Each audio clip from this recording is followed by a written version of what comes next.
Muling nagkasama ang pamilya Eigenman at Ejercito family sa burol ni Nanay Jacqueline Jose. Bago ang lahat, huwag niyong kalimutang mag-subscribe at pindutin ang notification bell para maging updated sa ating mga susunod na videos. Abalang-abala nga kagabi itong si Andy Eigenman dahil na-cremate na ang labi ni Nanay Jacqueline.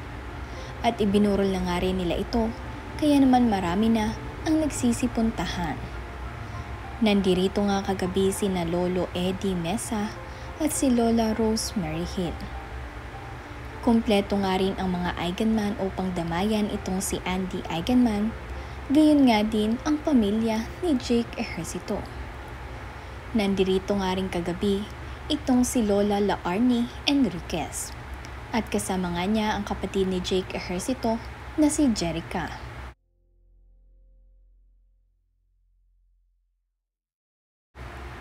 Muli ngang nagsama itong sina Andy Eigenman at Jake Ejercito para sa kanilang panganay na anak na si Ellie.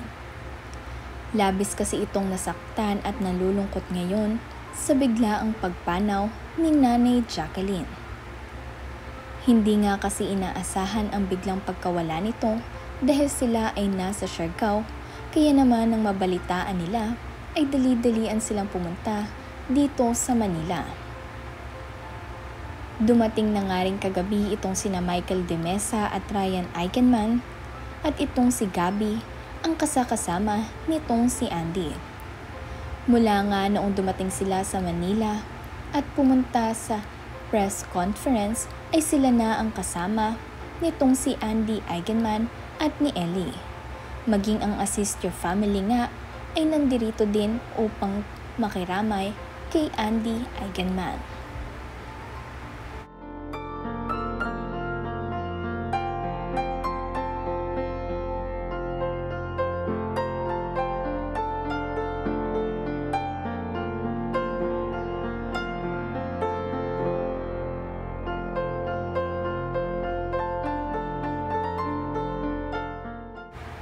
Nandirito nga din kagabi itong si Alden Richards at ang iba pang mga nakatrabaho sa industriya ng showbiz ni Nanay Jacqueline Jose. Sinalubong nga ni Sid Lucero at Gabby Eigenman itong si Alden. Anak na nga kasi kung ituring nitong si Nanay Jacqueline si Alden, kaya naman ang mabalitaan ni Alden na nandirito na itong si Nanay Jacqueline ay agad itong nagtungo dito. Sobra nga rin kasi siyang nabigla sa pangyayari.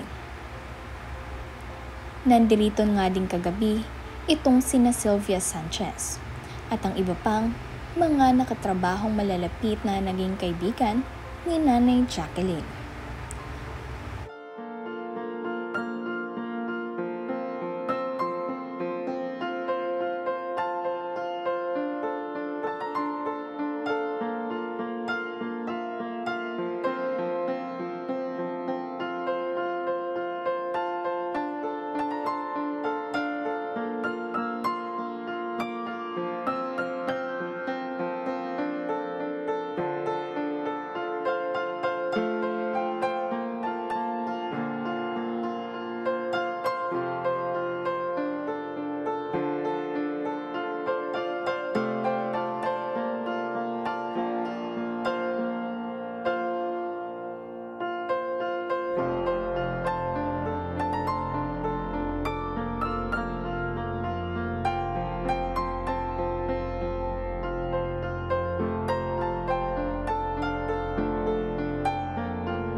Ang panganay na anak naman nga ni na Andy Eigenman at Jake Ejercito na si Ellie ay labis rin ang kalungkutan na nadarama.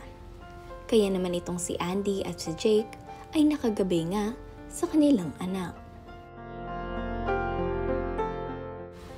Sobrang ingat nga rin itong si Jake Ejercito nang iabot na ang urn kay Andy Eigenman. Sobrang gentle lamang at talaga namang inaalalayan niya ito at baka mabagsak. Ang Assist Your Family nga rin ni na Andy ay nandirito, pati na rin itong si Gabby Eigenman.